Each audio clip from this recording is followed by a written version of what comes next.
Your Steve Jones Show podcast is loading now. The Steve Jones Show podcast is sponsored by Sunbury Motors, North 4th Street in Sunbury, and Sunbury Motors Kia, routes 11 and 15 in Hummel's Wharf.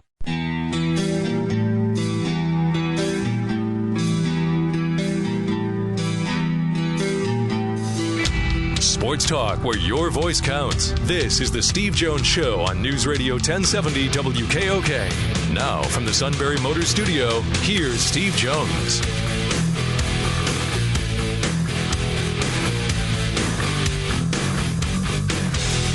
A privilege for me to take care of things on the show while the host is enjoying a well-deserved vacation. Glad you're carving out some time for us as well as we relive and replay some of the top interviews that Steve has had over the past year. Sean Carey here in the Sunbury Motors Studio. Sunbury Motors Ford Lincoln Hyundai in the North 4th Street Auto Plaza, Sunbury, and Sunbury Motors Kia on the Strip, routes 11 and 15 in Selinsgrove. A very enjoyable hour for you on tap. We've got Rick Neuheisel from CBS Sports. Be talking college football with Rick. He was originally on with us over the spring, so we'll have that for you. Plus, Ed Henry from Fox News Channel. Ed took it was about a 10-year project to write his book about Jackie Robinson.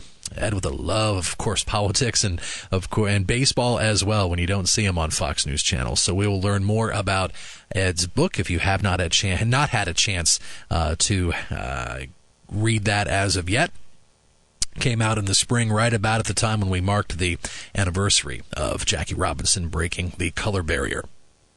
Checking some baseball from today. There are some getaway games. Wednesday, business person specials. Bottom of the second inning, Boston is leading Seattle out on the West Coast 1-0. Atlanta and Arizona tied 1-1, bottom of the first. Buccos and Giants, it's 1-0 San Francisco over Pittsburgh as they move to the second inning. Games that have already gone final today, Tampa Bay 5, Baltimore 1, and the Yankees defeated Cincinnati 9-5. The Phillies are trying to avoid a sweep of the hottest team and the best team in the American League, the Houston Astros. Tonight, Aaron Nola will be on the mound for the Phillies. He is 7-6. We'll have warm-up at 6:30, first pitch at 7:05 with Scott and L.A. here on WKOK. Time now for our play-by-play call of the day. A big walk-off last night in Cleveland. The voice of the tribe, Tom Hamilton. A swing and a drive to deep left center. Away, back, and gone.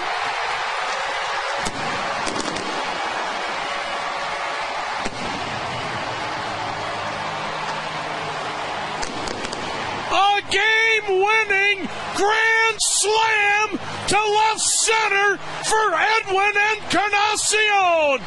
And a mobbing at home plate. How about that?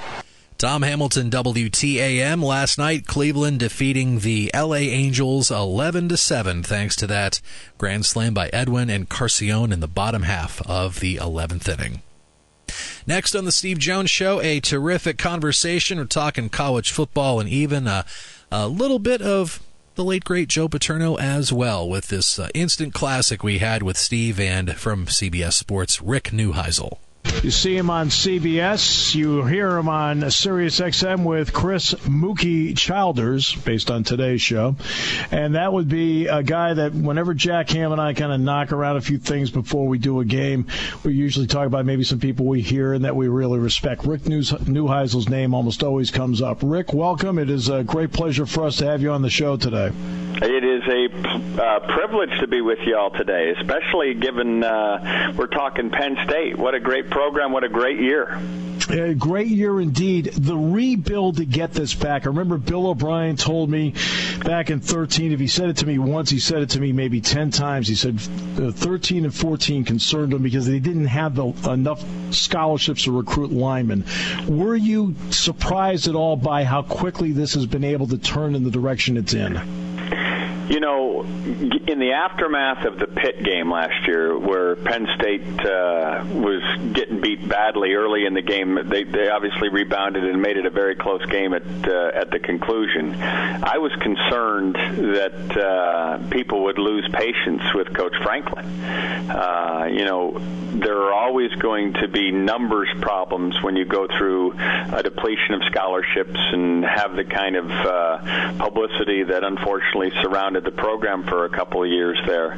But the way they responded, in particular the overtime win against Minnesota, I think changed things for a long time. And obviously the moves that Coach Franklin made in the offseason when losing guys like Coach Shoup and Coach Hand went to get really, really good replacements in there and to build the kind of offense and defense that won a Big Ten championship, I think is remarkable. I mean, the talking heads, myself included, all had it, you know, a race between Ohio State and Michigan, and it was like a horse race where someone just came from behind and absolutely just outran everybody. And the shame of it all, and I think those that had the opportunity to make sure this didn't happen ought to look at themselves in the mirror. The shame of it all is Penn State wasn't rewarded. They should have clearly been in the Final Four and been the Big Ten representative in the playoffs. You've been in an interesting position as a coach. You've seen all sorts of scenarios in your career when you did coach. Sometimes when you're trying to build to get there, other times where you're trying to, again, have a veteran football team and maintain and get better from that standpoint. When you're in the position Penn State's in right now, what's the challenge of a coach when you have a lot of returning players and expectations to go with it? Well, to me, this is a much better situation than he found himself in last year. I mean, given the situation last year, and to take the chance, which you know, there's a risk associated when you go and try to change the formula with which you do things and hire a Joe Moorhead to come in and tweak the offense and do things. I had a similar experience at UCLA when I decided what we were doing wasn't working, and we went and tried to incorporate a bunch of the University of Nevada's pistol stuff. I mean, that because there's only so much time you have as a coach to show progress, and if it doesn't turn out as well as you hope, or it has the bumps in the road that almost all new things do, you may not make it to the finish line. And I'm first example of such. You know, I didn't make it to the finish line. I think the guys that we recruited in the formula in which we did things proved to be very, very good. And UCLA went on and won a bunch of games in after I left. But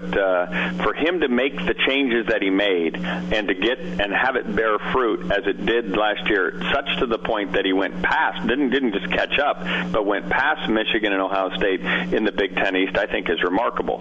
So now that he finds himself with all these guys back, the key is to make sure that the leadership on the team, those that are talking in that locker room while he and the other coaches are not there, are as hungry, and making sure that those who are joining forces now with a championship program and, you know, wanting to have all the spoils that come along with championship programs, understand the work that went into it and are as hungry as they were a year ago when things weren't as fruitful. You got a couple of big picture questions. One is, you were talking about developing a team. In the off season, it's the strength and conditioning staff that gets 8 hours a week with them, while the coaching staff does not. Should the head coach have more leeway as to how player development in the off season should go, or do they have the right formula now? It's the only sport we have in college athletics that doesn't allow the coaches to teach the respective sport, and it's a pure product of paranoia. You know, coaches just don't believe that everybody's going to adhere to a rule and so forth. I've said all along, we're all worried about how many hits the human body can take. We've got science out there about CTE and so forth, and certainly we should take heed.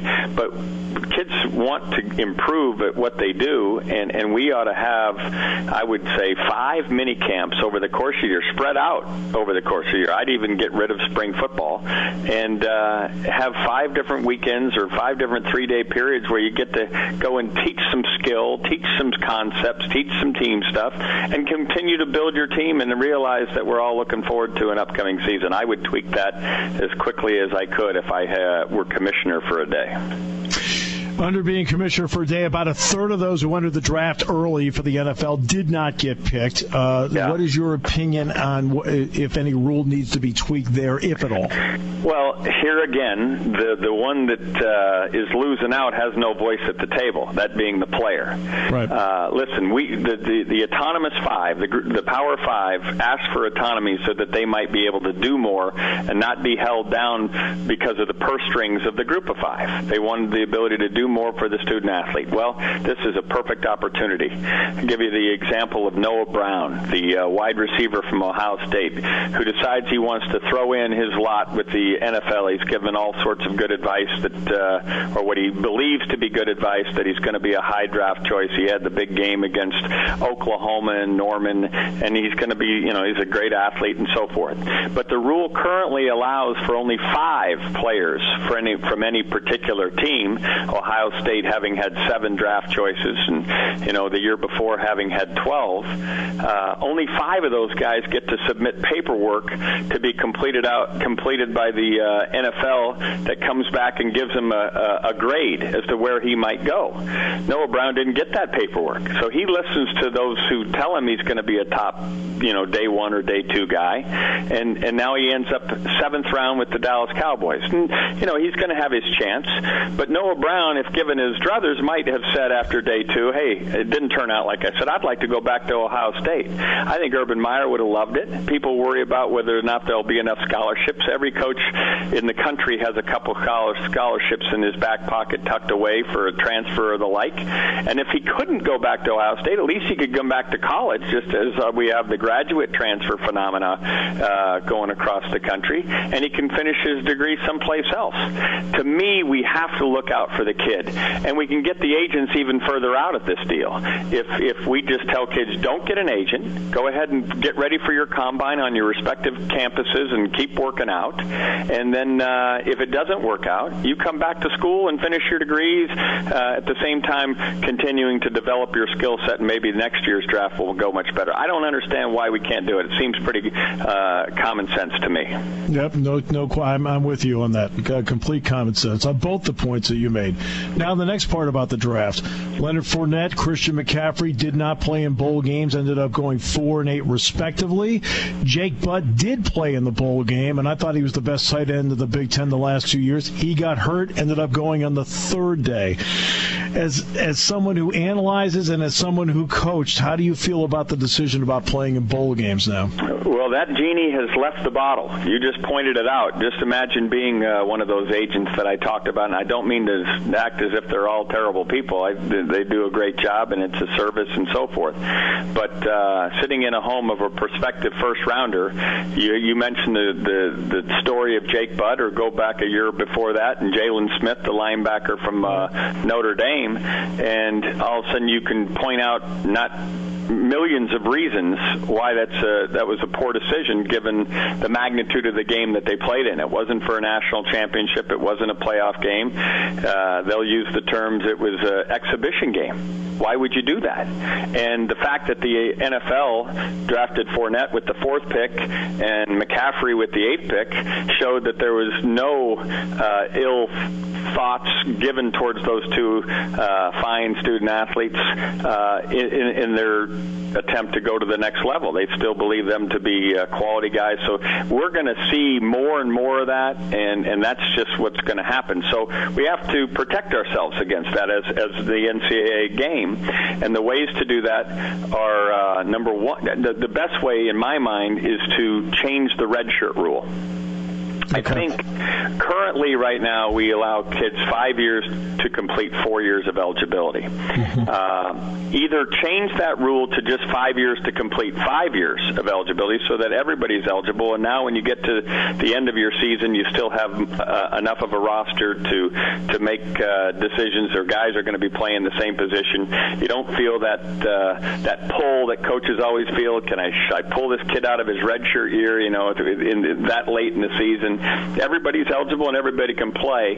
Or if that's too big a step, the next idea I think would be, we currently have a rule that allows kids to play up to 3 games in a year, and if they get hurt, then they can qualify and get their year back. Let those 3 games be any time during the season, and don't make it be a medical injury that allows them to get their year back. If they play 3 or less games, allow that to be qualify as a redshirt year, and now you'll get quality play. And I think the bowl games, especially those that are considered less important, will be a lot of fun, because fans will get to see some kids that maybe otherwise you hadn't seen that year. A freshman quarterback that gets to play because the senior quarterback is afraid of the injuries we just talked about and doesn't want to play. It'll be interesting to see how many kids will do it, but that number will definitely grow. Interesting answer. You mentioned, you used the term talking heads earlier. You said, I'm now a part of that as well. Okay.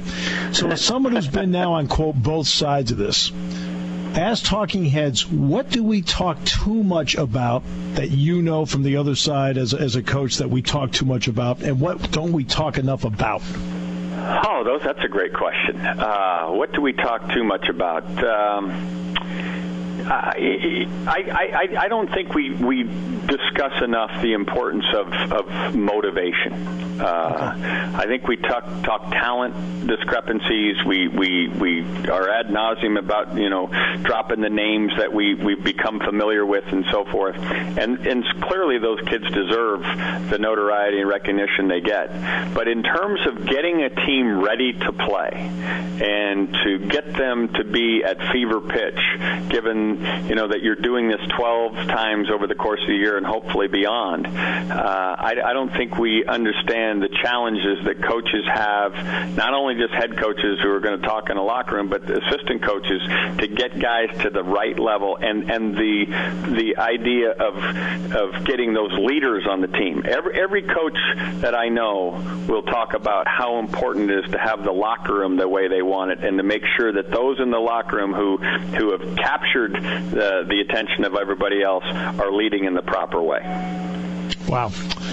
You in Los Angeles, you could call maybe the cradle of possible NFL quarterbacks, Sam Darnold and Zach Rosen, and Tom Bradley's told me enough about Rosen. What do you think about those two heading into this year?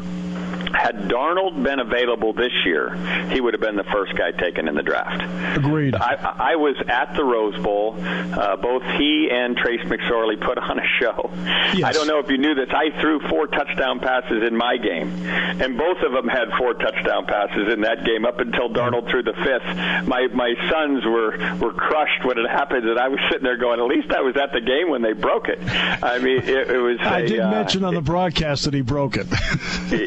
He was amazing, and I think he's a lot like Pennsylvania fans will like this name. I think he's Ben Roethlisberger. Yep. But Roethlisberger, towards the back half of his career, where he became a pocket presence, he really understands how to throw from the pocket. And like Ben in his early years, when he gets out of the pocket, he's lethal. I mean, he makes plays. I remember coaching for the Baltimore Ravens when Rex Ryan was the defensive coordinator there, and one of his biggest coaching points to the Raven defenders was, don't sack Ben. Keep him in there. We want him throwing from the pocket. He's much less dangerous there than when he gets out. He's like Butch Cassidy and the Sundance Kid. When Robert Redford couldn't hit a bull in the backside with a banjo, and all of a sudden when he said, can I move? That was Roethlisberger. Well, Darnold has both of those attributes, and at a very young age, I think he's really sensational.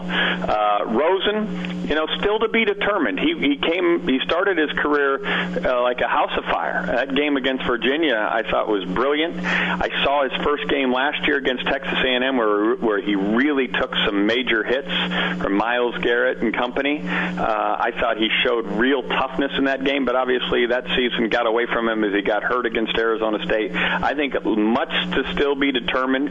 He does not have the same weapons that he had as a freshman. I don't know what's in the fold from a receiving standpoint this year for UCLA, but he gets a big stage on opening weekend as Texas A&M returns the visit to the Rose Bowl. So hopefully Jed Fish, the new offensive coordinator there at UCLA, can get him untracked, and if that happens, UCLA fans will be thrilled. He's got all the talent. We'll wait and see how it materializes in 2017. Absolute pleasure. Thank you so much for your valuable time. We really appreciate it, Rick. I appreciate being with you. It's always fun. I thought we were going to talk about Paterno and I doing Wild Thing, but we'll do that next time. Wait a minute, you can't. I can't let you go on that. I mean, I just saw Sue on Sunday night. Your producer just said, "Hey, now we may talk to you about one of my greatest memories in all my coaching career. I get invited to the Nike trip, 1996 in Jamaica. Right, I'm this wet behind the ears coach. My wife hasn't even turned 30 years old yet, and we're on our way to Jamaica, and we're walking with our bags by the pool, and all the other guys who had arrived and their wives are all sitting by this pool, and I look over there and I see, the greatest of all time, Joe Paterno. And I look at my wife, I go, "That's Joe Paterno." And he looks over and he yells at me, "Hey, Neuheisel! And I'm like, he knows who I am. And I put my bags down and I run over there and he says, "Get me a bourbon, and get yourself one too." I go over there and I go, "What kind, Coach?" He goes, "The good stuff. Uncle Phil's buying." So I bring the bourbon back over to him. He says, "Sit down, kid." He says, "What are you doing taking your team skiing?" I said, "What do you mean?" Because I had taken my team skiing. He looks at me and says, "You're ruining the game." And I said, "Coach, I'm sorry." He goes, "No, I'm kidding you." And he goes into this, how I'm refreshing, I'm good for the game, the game needs more guys like me, and immediately he's my hero, right? Yep. Later that week, we're on stage, we're having this bingo night, and all of a sudden they give me a guitar and say, "You, as the rookie now, you got to play a song." So I get up there, and I don't know what song to play. I comes to me, I'll do Wild Thing. It's 3 chords. I can hang with that. And I go, "Coach Paterno, will you come up and sing Wild Thing with me?" Now, who in the heck in the world would believe that he would say, "Sure"? And he comes up on stage. He prefaces everything by telling it the story of Sister Mary Elizabeth, and when he was in 8th grade, told him to get in the back of the line, "Your voice is changing," and then 7 years later, she did the same thing. You've heard that story a million times, I'm sure. Joe's told me, He gets up on stage, and I say, "Coach, when I nod, you sing Wild Thing. Just scream it." So we did this, and I wish you could have seen. Now, this is 1996, before we had videos on our phones, but I guarantee you, had we had videos on our phones in that day, every person there would have had that thing up, watching Joe Paterno sing Wild Thing. It was one of the great thrills of my life, and one of my all-time heroes. I can promise you that. I know him for 32 years. He never did tell me that story. Wild Thing! All of us can do all of us can do the impersonation in one form or another. Yours is really good. So. Oh, goodness gracious! Rick, you make my heart sing. Get out of here! Rick, thanks. What's groovy, kid? What's groovy? Yeah, kid. You'd always say kid. Kid. Now you know his authentic story when I throw the kid in there. Exactly right. Exactly right. Hey, Rick, thanks so much. I appreciate it. Great to be with you. You take care. You too. Oh, my goodness. That may have been the single greatest segment we've ever done on this show. Definitely a classic. Rick Neuheisel from CBS Sports. We'll see him at the desk during halftime and pregame and postgame of the SEC on CBS. And, of course, you can catch him during the week, too, on the Tuesday night shows on CBS Sports Network. Always great to catch Rick and the CBS college football guys to get you ready for another week of college football. Inside College Football is the show, Tuesday nights at 9 on CBS Sports Network with Coach Neuheisel. Best of the Steve Jones Show, Sean Carey here. Sarah Bennick will get us caught up with headlines. And then checking in with Steve will be Ed Henry from Fox News Channel. We'll talk about his book about Jackie Robinson next half hour on WKOK.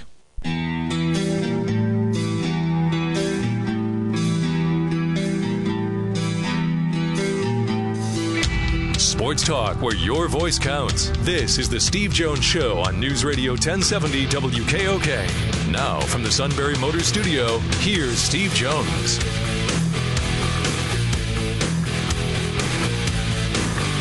This week we've got the best of the Steve Jones Show, replaying some of his best interviews from over the past year. And while he's enjoying vacation, we'll keep the seat warm in the Sunbury Motors Studios. Sunbury Motors, Ford, Lincoln, Hyundai in the North 4th Street Auto Plaza, Sunbury, and Sunbury Motors Kia on the Strip, routes 11 and 15 in Selinsgrove. I'm Sean Carey. Ed Henry, Fox News Channel, not far away. We'll talk about his book, 42 Faith. Jackie Robinson story, part of the story that you may not be aware of. So we will talk about that with Steve and Ed in just a few moments. But first off, we have our sports bozo of the day. This one just barely makes the cut. It's more kind of a stupid move than a bozo move. Atlanta Falcons wide receiver Julio Jones recently took a tumble off a jet ski. And when he emerged out of the lake, he was missing something. One of his diamond earrings, one of them, with a value of $150,000, had fallen out. So what's Jones do? He hires a dive team to scour a lake in Georgia to recover the lost jewelry. Divers went far down as 65 feet, and yesterday came up empty-handed. One of the divers said, "It's down in crevices and nooks and crannies, literally absolutely impossible to find." And asked whether the earring was worth the $100,000, Julio Jones says, "Yeah, it was worth a little bit." Jones jeweler said the earring was worth $150,000. Jones has reported to Falcons training camp today. He says he's just glad that no one got hurt when he fell off the jet ski. As long as I'm good, I'm good. It's materialistic stuff. You can always get that kind of stuff back. Puts it in perspective, but you buy a home for $150,000, let alone a diamond ring. I know what I would choose. So, earlier this year, a terrific baseball book. Ed Henry took 10 years to work on it. So when we didn't see him on Fox News Channel, on Fox News, he was working on this. The book's called 42 Faith, the rest of the Jackie Robinson story. And here's his conversation with Steve.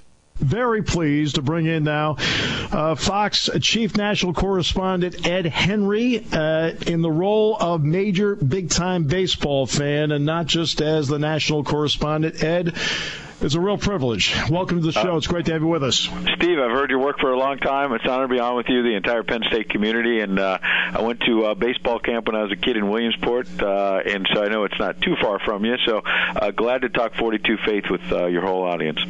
It's terrific. In order to do your current job, you have to be well-sourced. And I'll give an example. This morning you were on Fox and Friends, and they were discussing Steve Bannon, Reince Priebus, and Jared Kushner. And you cited two sources and then went with the story. What did it take to source out a book that is 70 years in the making? I mean, it was only 10 years in the making for me, and I'll tell you that story in a moment. But for Jackie, you're right. I mean, this weekend's 70th anniversary of his first game with the Brooklyn Dodgers. I have to say that, the real challenge for me was, I have a day job, as you say, and I've had a lot of people saying, why in the world did you do a book about baseball? I mean, look, I'm passionate about it, and I wanted to get away from my day job and do something different rather than, I mean, you wouldn't have me on if I wrote a book about Obamacare, and God, who knows what do I have to say about Obamacare? Everything's been said, right? And I'm not picking sides. It's positive, negative.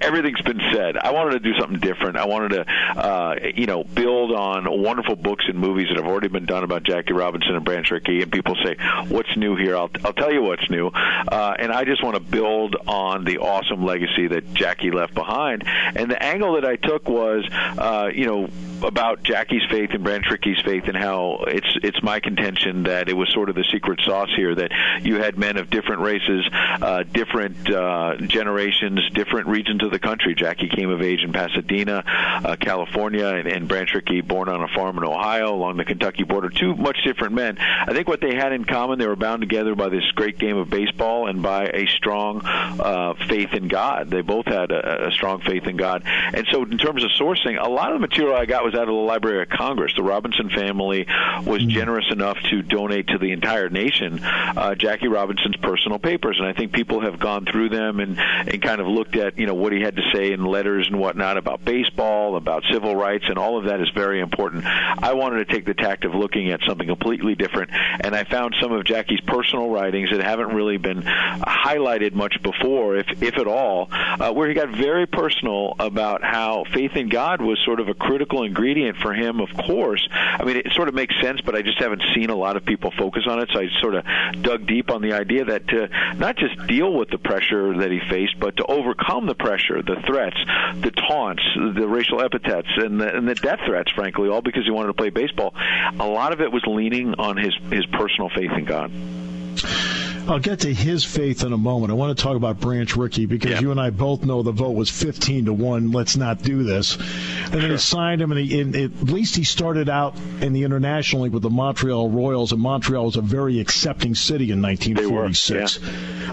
So I want to get to then Branch Rickey. Where did faith play a role? Because if I recall in the interviews I've seen about this, you've talked about him talking with his pastor, and it opened his eyes. Yeah, well, I've got two things. I mean, what's new in this book is I learned 10 years ago, accidentally, that there was a little twist on history and that Branch Rickey had some second thoughts and almost pulled out of the deal in 45, 2 years before Jackie went to the big leagues. As you suggested, it's about his minor league contract with the Montreal Royals. And look, I don't think it makes Branch Rickey any less of a hero as well. Jackie's the real hero here, but Rickey's a hero as well for sticking his neck out as a white man in 1945 for an African American. That didn't happen very often, to say the least, especially at this magnitude. He had some second thoughts, Branch Rickey. I think it makes him more of a hero because it shows that he thought through this very carefully. This was not willy-nilly. He knew this was going to be hard, extremely hard, and so he secretly went to a minister in Brooklyn Heights,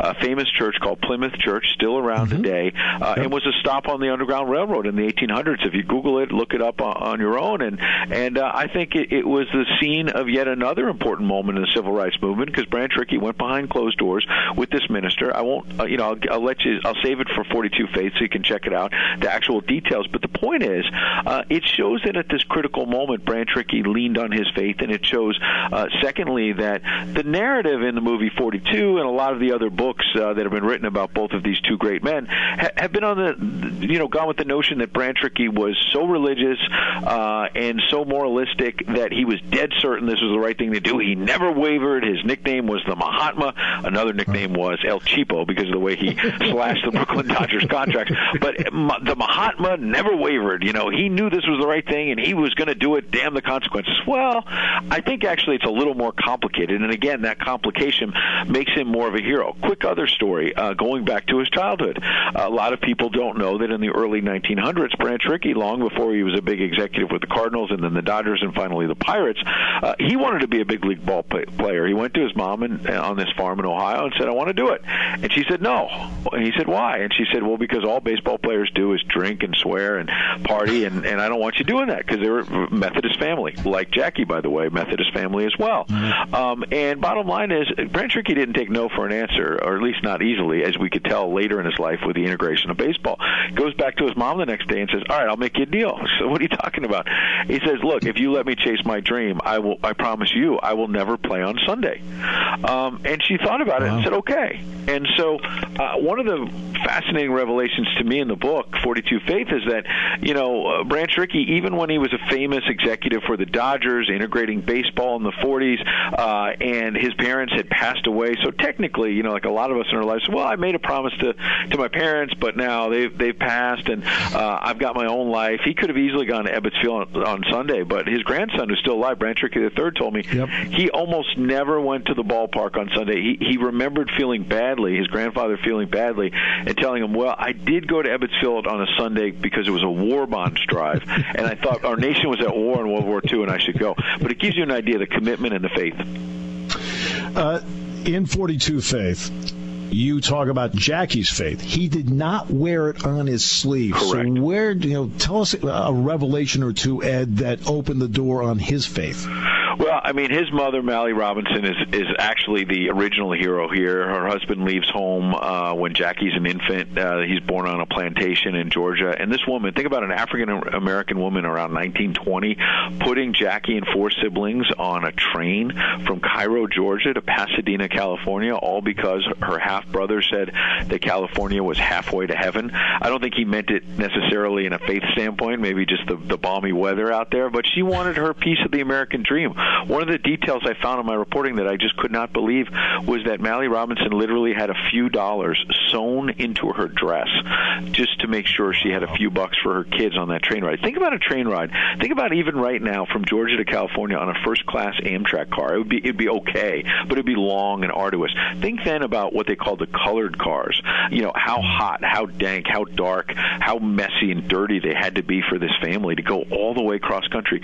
So, of course, Jackie goes there, and he's raised by this single mom. Pasadena, he faced all kinds of discrimination. He joins a gang. He has a criminal record. He's about to go the wrong way. It was a Christian minister, Reverend Carl Downs, at the Scott United Methodist Church out there. I visited it among many research stops around the country. And this minister said, you're going to ruin your life. You're going to ruin all this athletic talent. Get back on the right path. And so Jackie not only, makes it to UCLA as a 4-letter man, baseball, basketball, football, and track and field, but he wrote in his own autobiography, Jackie, that because of that minister, he'd get pounded on the gridiron on Saturday, UCLA. Some say if he had been a halfback in the NFL, he might have been better than Jim Brown or someone else. He was amazing.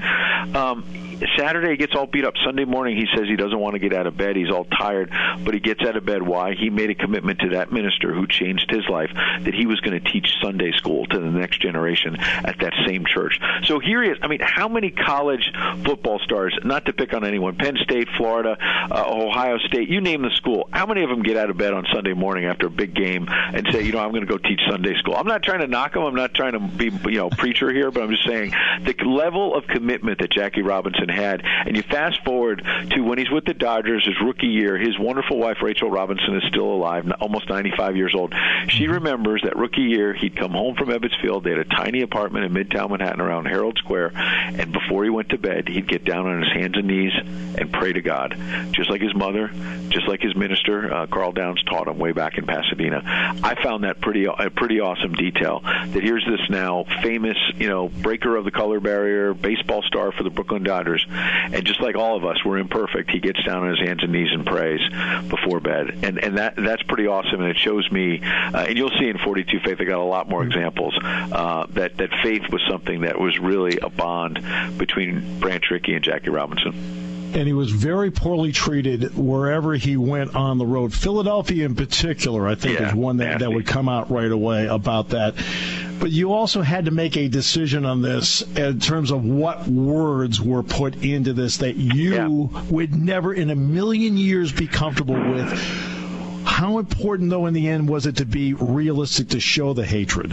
Yeah, it's a good question, because I wrote in the first draft, just by force of habit and how we behave now, and rightly so, in the original narrative of the book, it was due last August, I repeatedly used, quote-unquote, N-word. I just said N-word, when people, you talk about the Phillies manager, Ben Chapman, who just said vicious, vile stuff about Jackie that we wouldn't repeat on the radio or in private, and thank God for that. And yet this happened, and my wife and a good friend of mine, as I turned in the manuscript, I mentioned this to them just in passing, and I'm glad I did. And they said, wait, you didn't actually use the words? And I said, well, no. And they said, how could you not? I mean, you're writing history. And again, I'm normally doing daily news. I haven't written something about, obviously a book, but also, historical work like this. And they said, this is the times. This is what it was in 1945. And if you don't actually quote it, rightly and accurately, it's not going to have the full impact of what Jackie really faced. And it was interesting. I sat down for an interview with an African American journalist at the Wall Street Journal the other day, and we talked about this subject. And he said,